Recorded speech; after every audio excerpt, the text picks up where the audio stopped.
then he realized that Hebrew education is very good, but he needs the secular education too. At 18, he studied.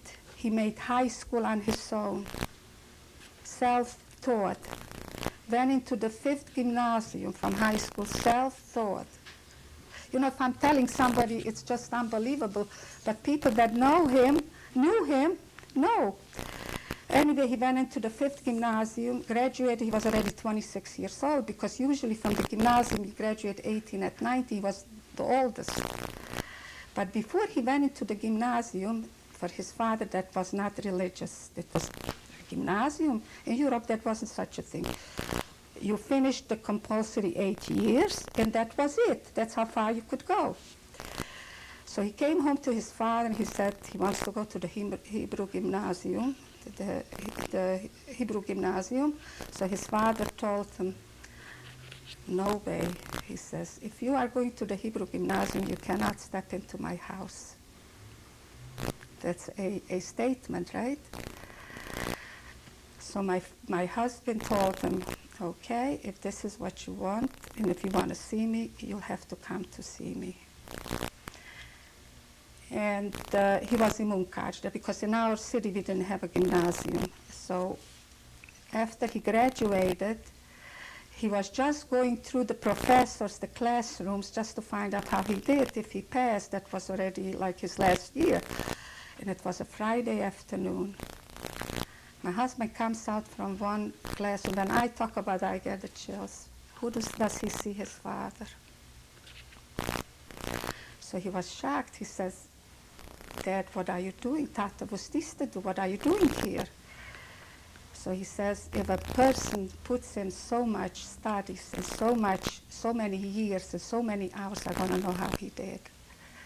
And not only that, in order to support himself, he had to tutor other kids, other children, to support himself. So, and my husband told him, listen, I still have to see 2 professors, and after I'll finish, I'll meet you here. So he came over, he told them, I passed. And his father took out a ring, a gold ring, with a black onyx with a Hebrew initial, his Hebrew initial. He says, this is for you. I have the ring.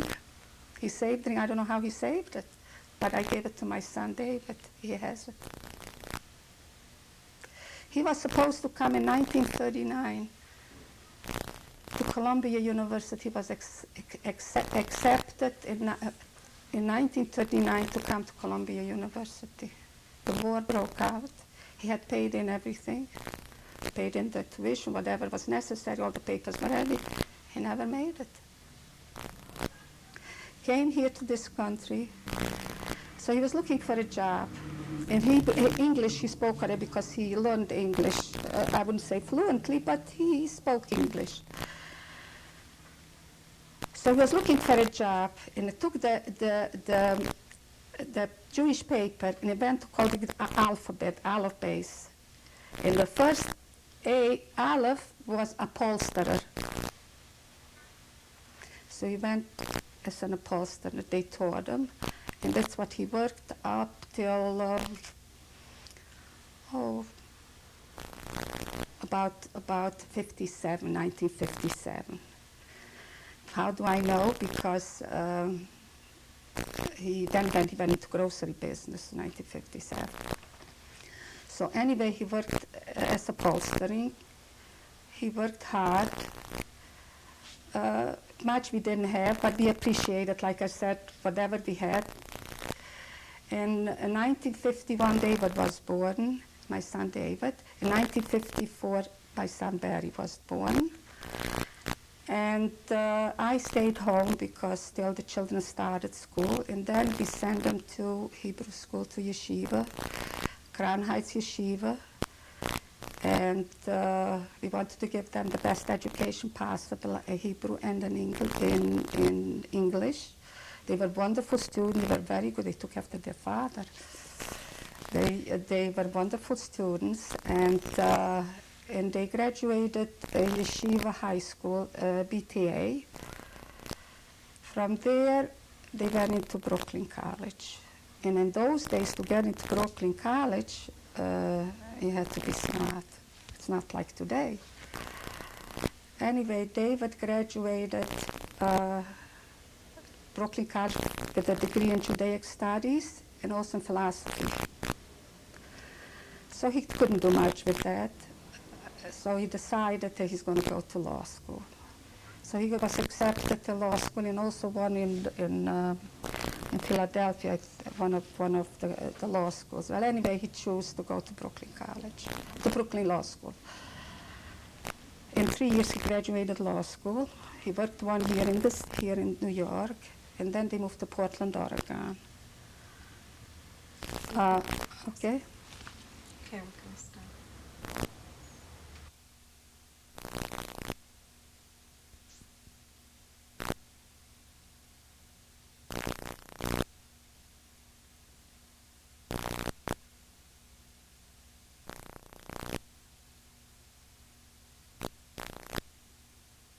Tip number 3, today is May 22nd, 1995. Survivor, Faye Hollander, interviewer, Shelley Shaw. So David worked for 1 year here in the city, and then they moved to Portland, Oregon. It wasn't easy. He had to pass the bar exam there. He passed it at the first shot. And to find a job, they first catered to their own graduates, not out of a different state. So it wasn't easy. We have a friend of theirs lives in Portland, Oregon. So we tried everybody, wherever we could get, maybe somebody could help him to get a job. So we got in touch with this friend of ours, and he called up their friends, and David went up to him, maybe he's there already a long time, this friend, that maybe he could help him with the job. So he told them to go to this. He was a district attorney. He was a Jewish lawyer, a Jewish district attorney. So David went there and with his resume. So he looked at the resume. He says David's resume was a Crown Heights Yeshiva, TA. Then he went 1 year to Israel, to Tel Aviv University, on an exchange program from Brooklyn College. And this district attorney told him, if I would be you, I would eliminate all that. Because Portland is not a city, that maybe that would be a minus. So David said, and he was desperate for a job. He said, no, if this will get me a job, I don't want it. And he walked out of the office. So anyway, he went to Portland. He passed the bar exam. He worked in a few firms, 2 firms, and then he decided to go on his own. And he opened up his own practice about 4 years ago, doing very well, successful. He has already lawyers working for him. He is married to my daughter-in-law, Lori, has 2 beautiful sons, Josh and Zach, and thank God he's very, very successful. My son, Barry, graduated Yeshiva High School. Then he went to Brooklyn College, graduated with an accounting degree, and then he decided to go to law school. He worked during the day as an accountant, went to law school at night, graduated in 4 years in the top 20. He's decided to go for master's in law. Out of the 29 years, he went 22 years in school, because it was 5 years kindergarten, he never went. So, and now he's in the investments.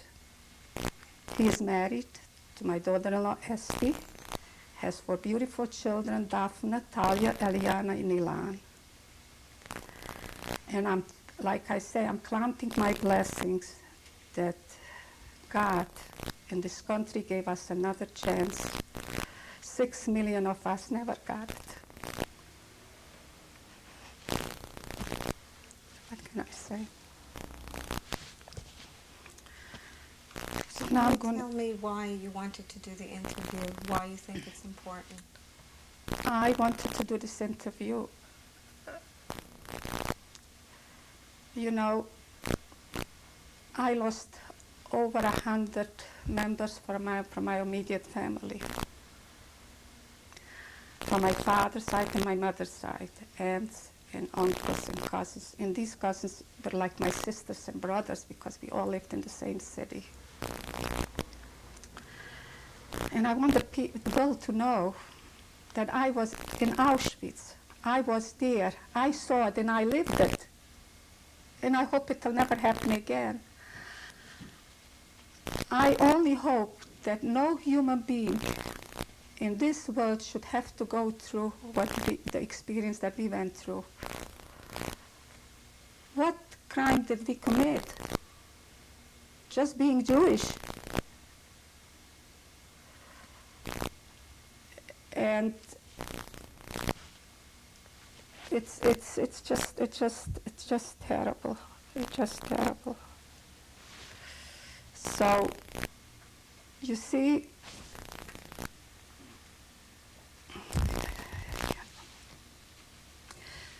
and now is the interview so important because in 10, 15 years there won't be many of us left. And now is the time, the second and the third generation, and for that matter, all young people should get involved just to let the world know what had happened.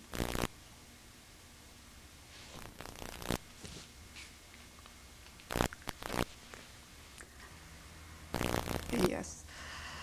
I went to this memorial, Holocaust memorial gathering in Madison Square Garden a few weeks ago. And I saw the survivors. They were lighting candles, and they're getting older. And this is really what made me decide to do this interview. So I think now is the time for the survivors to do whoever. I don't say not everybody could do it emotionally, you know, but I felt that this is the time. And if I'm not going to do it now, I don't think I'm going to do it. So that's why I did it. Now, I want to talk about going back to Shoah into Auschwitz. One morning I woke up and I said, now is the time to go. This was in Shoah we're talking about? I'm talking about here. I woke up here here. and I just decided to go to Shoah because up till then I just couldn't make the trip. See, my father died in Europe in 1929, and I felt that until I can, I want to go. I want to go to the cemetery. So I called up my children, my two sons. I said, listen, I'm going home. I'm going to home. Should I call it home? I'm going back to Shoah. They want to come too. He said, I want to go. And then David said, and the other son said, also he wants to go. And my daughter-in-law wanted to come too. I said, fine. And I was glad. You see, my children never knew what it means to have grandparents. I came here, so I wanted to show them the roots. I wanted to show them that I lived in a house. I went to school. I went to synagogue. And we came to Shoah. Went to the cemetery. I showed them the house. In fact, I'm going to show you some pictures also. But the only sad part is that there's not even one Jew left. All the Jews are gone. Some went to Israel, some came to the United States.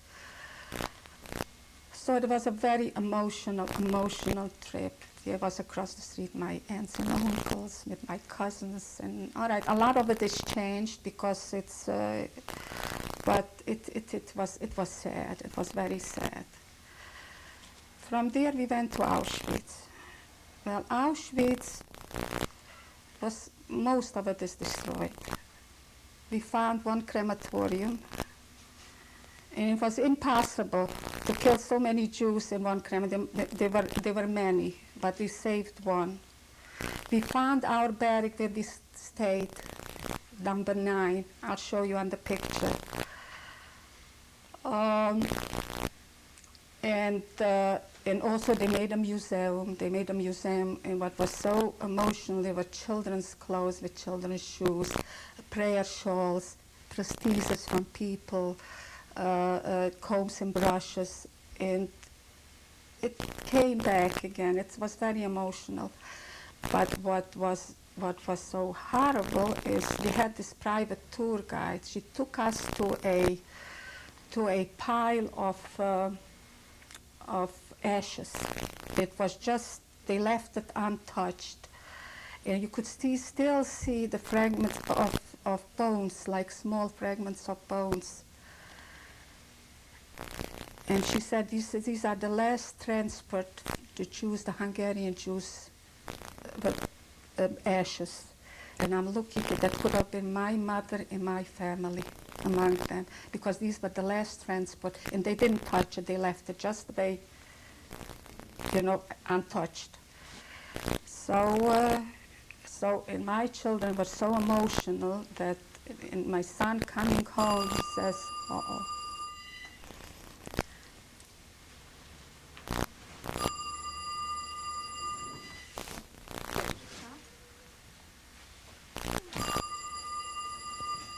Coming home, said that he only hopes that there'll come the time that he'll be able to take his children and my grandchildren to see it.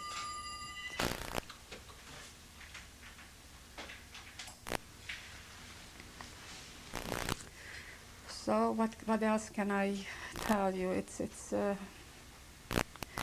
And like I say, there are people, they're saying it never happened. Sad. It's very sad. When did you go back to Auschwitz? It was 5 years ago. 5 years ago, we went back to Shoah. Yes, 5 years ago. I'm going to go back again, maybe next year, because you see, we couldn't find my father's grave. It was overgrown with weeds, so we have somebody that cleaned it up. So maybe next year I'm going to go. My sisters want to go. We were there, 14 of us. My older sister went with her daughter and granddaughter. My the other sister went with her daughter and her husband, my brother-in-law, and I went with my two sons and my two daughter-in-laws. And also a friend of ours came with us too. Yeah. So it was an emotional trip. Yeah. You mentioned coming back from the trip. Were your children affected in a way that did they talk about it to other people? I really don't know. You see, I couldn't talk to my children all along. I couldn't talk to my children about the Holocaust. I never spoke to my children about the Holocaust. And I couldn't talk myself. I couldn't talk about it. But what started me when we had the gathering, the Holocaust gathering in 1983 in Washington, and I went to this gathering, and somehow then I opened up. It was easier to talk about it, but I never spoke to my children. The only thing, whatever they knew, is from books, from movies. That's all. I never spoke to them. I still can't talk to them about it. I have my granddaughter. It was happened about 3 years ago, or 4 years ago, the oldest one. She came. They probably taught them in school. Yeah.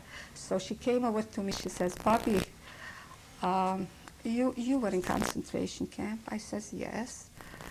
I would like you to talk to me about it." She was at that time 7 or 8 years old, and I felt that maybe she's a little bit too young. So what do you tell to a child, a 7-year-old child? So I told her, "Listen, Daphne, when you'll be old enough, I'm going to sit down and I'm going to tell you everything about the Holocaust." And now this is the one that could make it today. So, but I hope tomorrow she'll tell you whatever she can, how she feels about it. Of course, it affected children, the second generations. It does. You see, the parents of the survivors, I think we were more overprotective than other parents, because we missed out on so much. We never got the chance to do what we wanted to do. And this is, we wanted our children should be able to, to give them as much as we can, and even more. There were times we didn't know how we'll pay the tuition from one month to the next.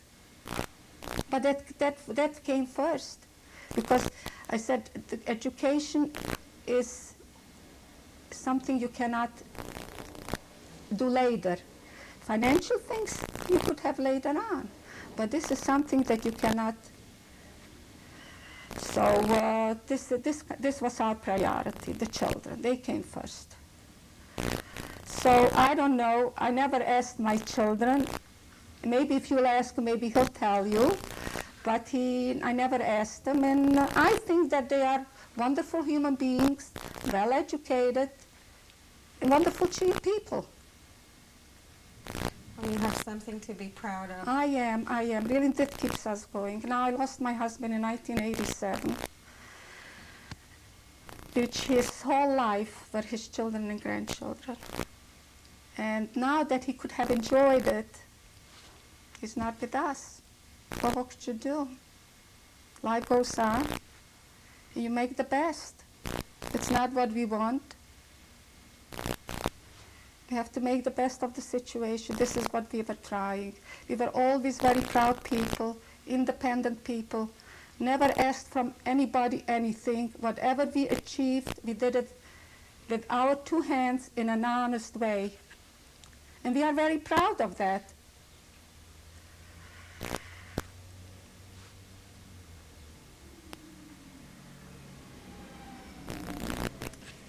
Okay.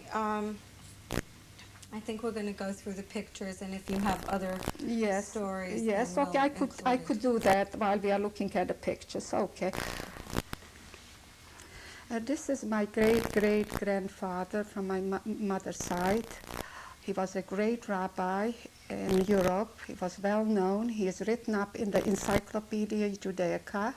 This is a pencil sketch that was done in 1968 from an original. We got this picture from my aunt here in the United States that was saved, and he lived in Seliš in Czechoslovakia. And his name? His name is Schmelke Klein.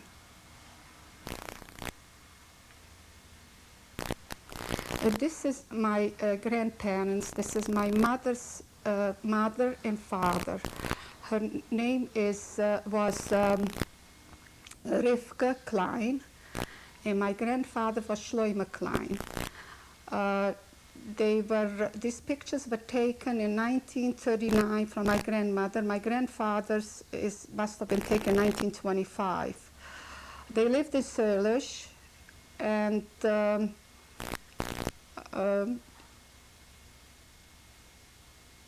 You told me your grandfather died when? my grandfather died in 1927, and my grandmother died in 1935.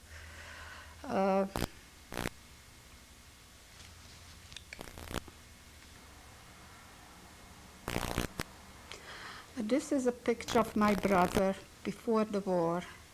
He was also in concentration camp. He died the day of the liberation. He got killed, and this picture is me and my two sisters. This is from Sweden after the liberation, and Tell me the names of the sisters from Yeah. left to right. well, my sister Alga is on the left side. I'm in the middle, and my Irene is on the right side. So we were three sisters and one brother, and we survived, the three of us.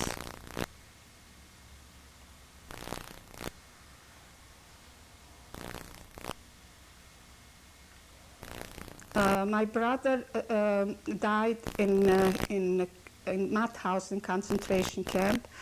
I don't have any pictures from my parents. I don't have anything from my family. From my father's side of the family, I don't have any pictures. Whatever I have, it's only from my mother's side. His name? His name is Moses Yakubovich, in Jewish Moshe Leib. He was 21 years old when he was killed. This is a picture of me after we got to Sweden. This is the first picture that we took after the liberation. It was in 1948. There I gained already about 15 pounds. And so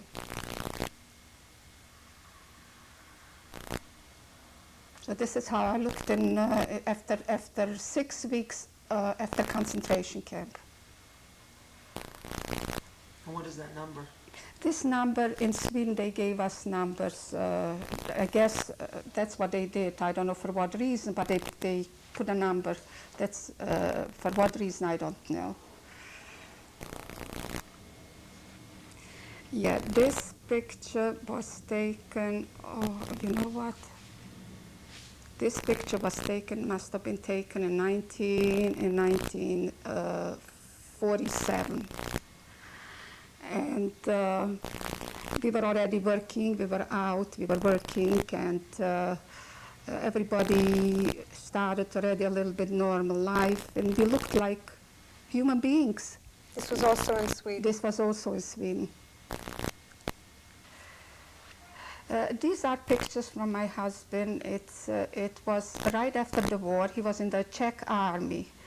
That must have been in 1945 that was taken. I really don't know in what city, but I found them. So what? I don't know from where this was taken, but it was before the war. No, not before. I'm sorry. It was after the war. Right after the war. Yes. Okay, in the middle picture is also In the middle that? picture was about the same time. Yes, yes, it was taken about the same time. And the picture on the And right? the picture on the right is, this was taken when he came here to the United States. That was he came in 1947. It was in the beginning.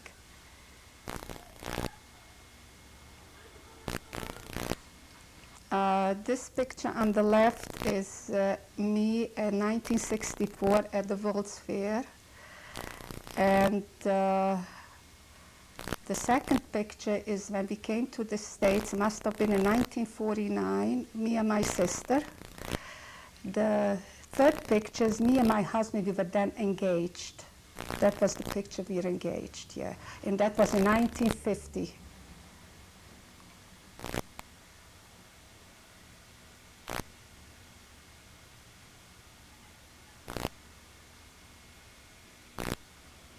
Yeah, make sure you say my husband Ernest. Okay, this is our wedding picture, and this is my husband Ernest. We were married in 1950, and this picture, the writing all around it is the children surprised us at our 35th wedding anniversary.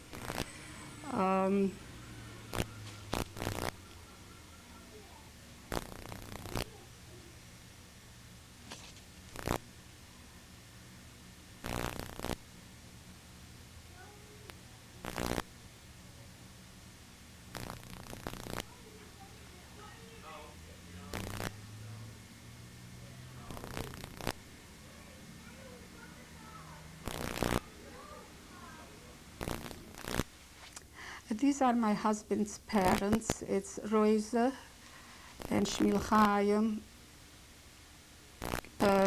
Hollander. My father-in-law died in Europe before the war. My mother-in-law came to Auschwitz.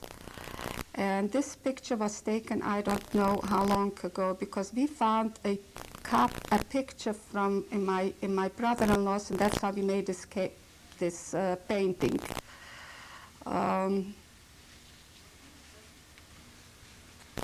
This is me and my husband Ernest. We were in Israel in 1964, and this picture was taken in Eilat.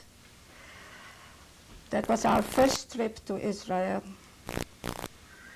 And since then we were already 5 times. I was. This picture was taken in Florida in 1985. This is with my oldest granddaughter at that time. And this is the last picture that we took before my husband passed away.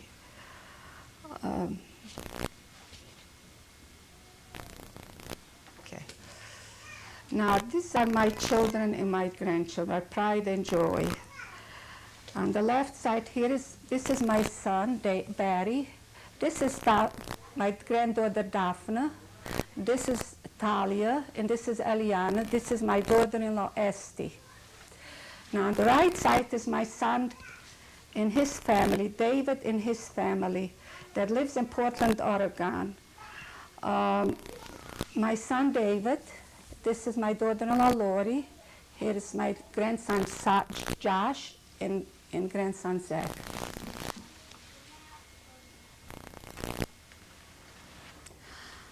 Well, this is the house that I lived in Shoah. It still stands. Most of the houses are destroyed, and ours still stands. The next picture is me and my two sisters, Irene, Olga, and this. Which one is on the left? On the left is Irene, in the middle is Olga, and on the end is me. And then is my son Barry is taking pictures in the house, inside the house, in Shoah. This is the synagogue in Shoah, where we prayed and we went to shul every Shabbos and on holidays. And now it's a cultural center. The next one is the cemetery in Shoah. That's where my father is buried. He died before the war. Here is my son David. Here's my sister Olga. And this is my brother-in-law Leo. And this is me right there. Now this is Auschwitz. We were there 5 years ago. This is the entrance of Auschwitz. The middle picture is the barrack that we stayed. That's number 9. And on the left side is me, then my sister Irene, and my sister Olga. The next picture is the crematorium. That's all there is left. There were many, but this is the only one that they saved. It's on the right side. On the left side is the picture in Yad Vashem. We were there 2 years ago, and there is Munkachevo, where we were in the ghetto, and with me is there my daughter-in-law's mother and sister, and that was 2 years ago. The next picture is my city, Shoah, that I'm pointing to. It was in the same time, we were there in the same year. The name of the city is on the top line. The name of the city is the top, the top line. Yes. Shoah.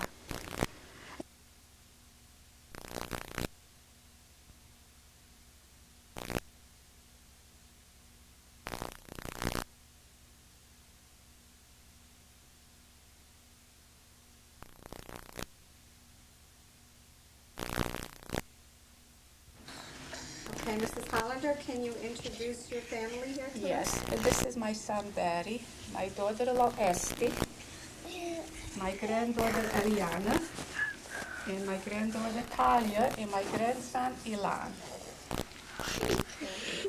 And Barry, can you tell me a little bit about what your mother told you or didn't when you were growing up about the Holocaust? Well, for the longest time, she really never discussed it.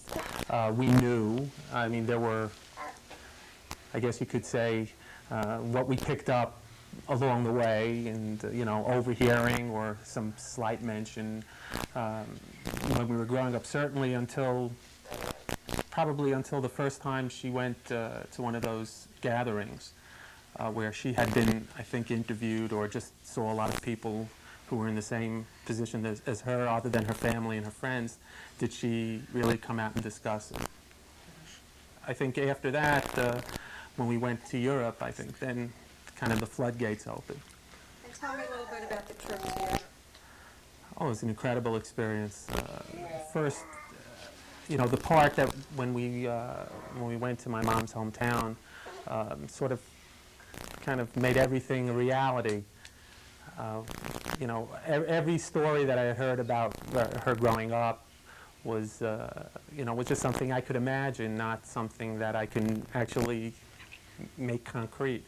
And we went there, and then we went to Poland, to Auschwitz. And it was again an incredible experience because again, you could see all the films, but you really rely on your imagination. But when my mom kind of led me to the place where she actually was staying when she was there, to actually see it, kind of brought everything into reality. It was a moving experience, a very moving experience.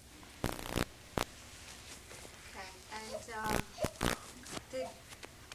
did your brother feel the same way? Can you give me some feedback on how he felt on the trip? Well, again, it was. He also again relied on stories that we heard from third parties and the bare information that we heard from our parents to be able to make it into a reality. And again, he felt the same way. It was just something that made the story real. Your mother mentioned on the tape why she thought it was important to do the tape. I'd like to know how you feel about it. It's funny, on the way here and to Daphne also, a couple of days ago, I was talking to them about how, unfortunately, in not too many years, there'll be very few people who can relate the story of the Holocaust firsthand. And we all know how there are people, revisionists now, who are, while there are witnesses who are saying that the Holocaust never happened. And we need to memorialize it. We need to document it so that there's living testimony even after the people aren't living. Okay. Callie, can you tell me what grade you're in? Second grade. And which school? Do you like school? No? I guess I asked the wrong question. And Eliana, what grade are you in? Kindergarten. Also in which school? Mars. Okay. And how old is Elon? He's 13 months. So tomorrow we'll get to meet Daphne on the tape also.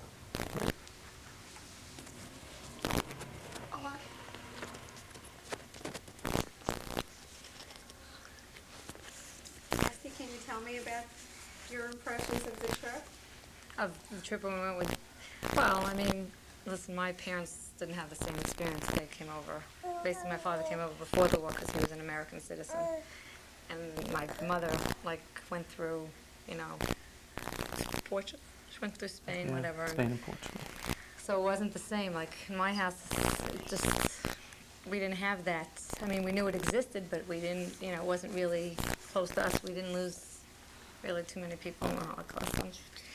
And when I came into this family and we went on this trip, I mean, I've read about it, and I think to me it was going to Auschwitz was really more, well, the three of them actually went straight back to where they were and where they had slept. It was very eerie. Like, it was more real at that point than any, it was like they knew exactly where they were, and it was so freaky. It took us like a while. That was really, like everything else, go to the hometowns because I'd been at where my parents had grew up, but this to me was like, this was real, and it was very hard to take. But, we were, and then I remember you had he had started getting into this discussion with one of the guides, and he's like fighting with her, and it was like, we were talking to someone who, her family was there in Poland, and, it was right there, and it didn't mean, they said it didn't, they didn't understand it, or they didn't know, or. Well, what they had said was the way they dealt with the Holocaust was that civilians were killed.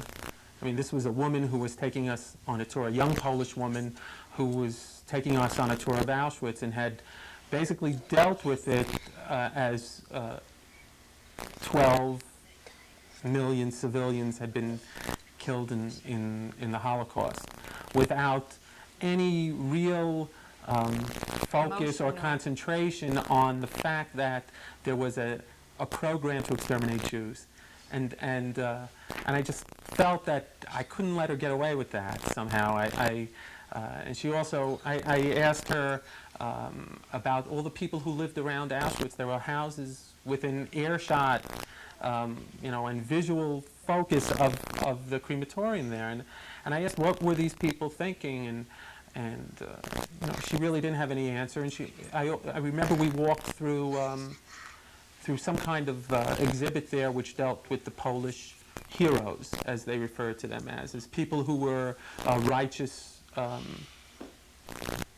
Gentiles. And that's when I asked her about it. Well, what about the people who lived around here? And she said, well, there are bad people among every race and ethnic background. And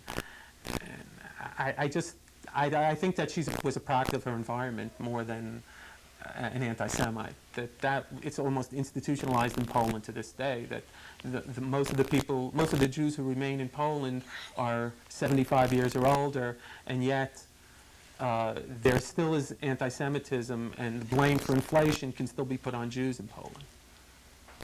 Jews who no longer live there, for the most part. Even 75-year-old, impoverished, broken down Jews can be the blame for inflation in Poland to this day.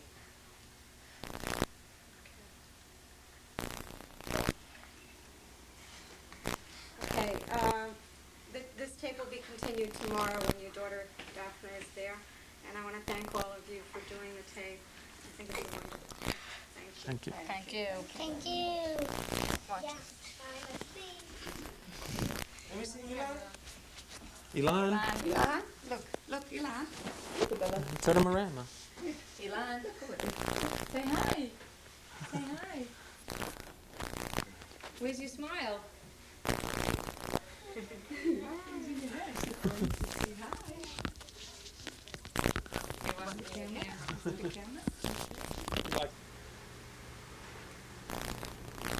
Okay. So who's here with you today? Well, here I am in my sister's Irene's house. We were interviewed yesterday, and my granddaughter Daphne couldn't be here. So we decided I want to have her on the tape, and here we are, and I want her to say a few words. And I want to say, here is my sister Olga and Irene, and let my granddaughter speak a little bit. What?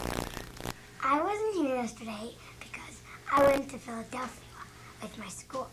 I go to Ramaz, Yeshiva in New York City. Where is it? In New York. Which borough? New York City. Brooklyn? No, Manhattan. Manhattan. Okay. And what else? And couldn't be here yesterday, so that's why you came here. I couldn't be here yesterday, so that's why I came here today. And I'm at my great aunt's house, and it's fun. What kind of stuff do you do with your grandma? Well, she comes with me to Mount Dairy Lodge when I go for Pesach, and she comes to my Siddur play and my Chumash play. And when I have shows in school, she comes. And sometimes she comes for Shabbos, and sometimes she comes like for a day, and she takes me and my sisters out for ice cream and brings us to the movies or to the park. I think she's very proud of you, my grandmother. Did you know Yes, that? I am. I'm very proud of her. I'm very proud of my grandchildren. They're wonderful kids. Thank you. Okay. Thank you.